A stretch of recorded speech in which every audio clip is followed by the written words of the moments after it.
মায়ার নবী গো, আমি বাড়িতে গেলাম, আমার বিবির কাছ থেকে পরিচয় পাইলাম এই ঝামেলাটা আমার মেয়ে।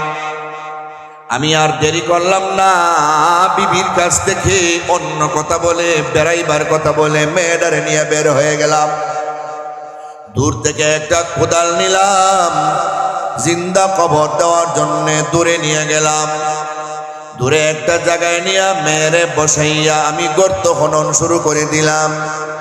মেয়েটা এখনো বুঝতে পারি নাই আমি কেন গর্ত খনন করছি। আমারে বারবার জিজ্ঞাসা করে, আব্বা গো, ও গো আমার প্রাণের আব্বা, এই গর্ত কেন খনন করো? তুমি তো ঘাইমে গেছ। মেয়েটা আমার দইরা নিজের উড়না দিয়ে আমার গামগুলি মুছে দেয় আর বলে, আব্বা গো, তুমি একা একা কষ্ট করলে হবে নাকি? কোদালটা আমার কাছে দাও, আমি তোমার সাহায্য করি। সুবহানাল্লাহ। আগো আল্লাহর নবী, এরপর আমার হৃদয়ে একটু মায়া লাগে নাই। আমি এরপরও গর্ত খনন করা ছাড়ি নাই। আমি ভালো করে গর্ত খনন কইরা শেষ পর্যন্ত মেয়েটারে গর্তে ফেলে দিয়া মাটি চাপা দেওয়া শুরু করলাম।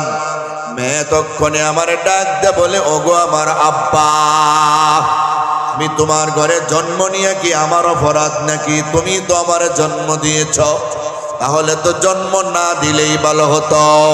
আমার দুনিয়া দেয় না কেন গো আমারে হত্যা করতেছ? একে তো হত্যা করার অপরাধে আল্লাহ তোমারে জাহান্নামী বানাইবে। ও আমার আব্বা, তোমারে আব্বা বইলা পরিচয় দিলে যদি তোমার লজ্জা লাগে, আমাকে ছেড়ে দাও, আমি তোমার বাড়ি ঘরে গিয়ে আর থাকবো না। আমি যেখানে মনে চায় সেখানে চলে যাব। আমি দুনিয়ার যারে মনে চায় আব্বা বলে ডাকবো, আমি তোমার বাড়িতে আর যাব না। কিন্তু এরপরও আমার মনে কোনো দয়া আসে নাই। আমি তারে মাটি চাপা দিয়ে হত্যা করে ফেলেছি। আল্লাহর নবী গো, এই অপরাধ করার পরে এখন মুসলমান হইলে আল্লাহ কি আমার গুনাহ মাফ করবেন কিনা আমার জানা নাই। যদি আপনি বলেন তাহলে আমি মুসলমান হব। তাহিয়ে কালবির জবান থেকে নবীজি কাহিনী শুই না, নবীজিও চোখে দিয়া ঝরঝর করে পানি ছেড়ে কান্দে আর বলে, ও তাহিয়ে কালবি, এমন জঘন্যতম অপরাধ আল্লাহ মাফ করবেন কিনা আমার জানা নাই। আল্লাহ তাআলা জিব্রাইলকে পাঠাইয়া জানা দিলেন, ও মায়ার নবী, আপনি আপনার উম্মতদের জানা দেন কুফরি অবস্থায়